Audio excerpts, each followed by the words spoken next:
Welcome back into Wake Up America. Despite protests and pushback, actor, filmmaker, and author Kirk Cameron continues his cross-country book tour focused on the message of family, faith, and country. His latest stop, Seattle, where he encountered some demonstrators, but many more supportive families. Joining us once again is Kirk Cameron.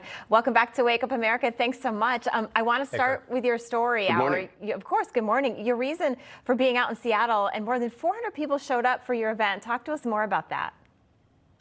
Well, ever since Christmas time, I've been crisscrossing the nation, and I've been reading a children's book about biblical wisdom and the fruit of the Spirit: love, joy, kindness, gentleness, self-control.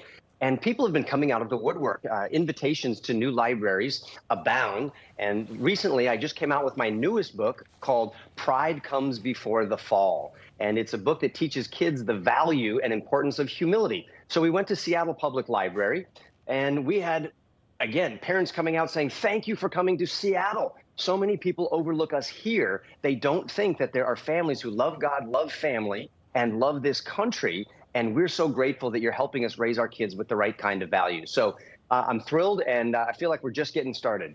Kirk, look, first of all, we love our friends up in the Pacific Northwest, so glad you were there. I mentioned this to you when you were in studio. I've got a 4- and 6-year-old. I'm trying to teach them.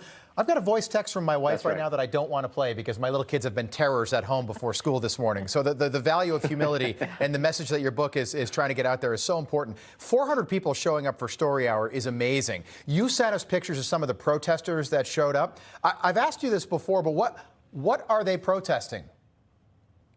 Well, you got to give this man an A for arts and crafts skills. I mean, that was a fantastic sign.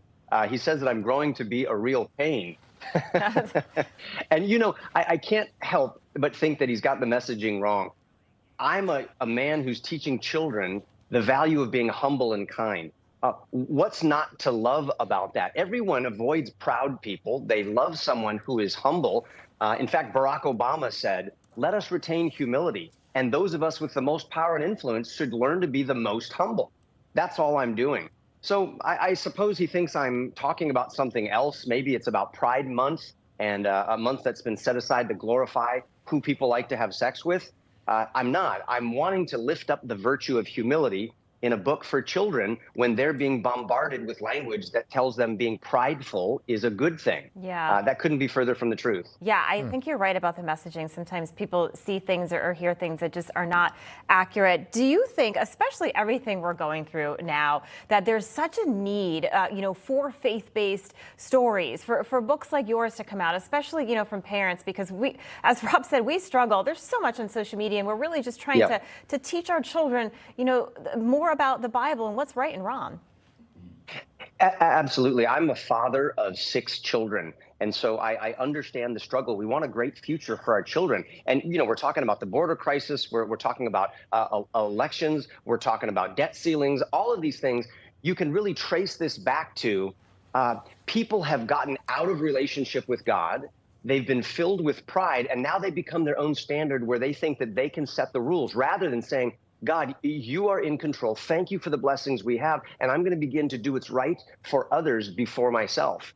Yeah. And that's why I'm writing an entire series of books on the 7 deadly sins. And pride is the first one because it's the deadliest. So my call to action is, if you want to help those of you who are watching want to help turn America around before she goes over the falls, not just the fiscal falls, not just the moral falls, but the falls of pride. Get off the defense, get on the offense, and teach the next generation the values that will lead to their blessing. You can go to bravebooks.com and get my newest book, Pride Comes Before the Fall, free when you sign up for the Book of the Month Club. That's great. And there's so many books there. I highly recommend them. Yeah, if we don't teach them, who will? Kirk Cameron, thank you so much. Really appreciate you coming on with us this morning. Good to see you, Kirk. Well, I appreciate you both. God bless you. Keep doing what you're doing. You too.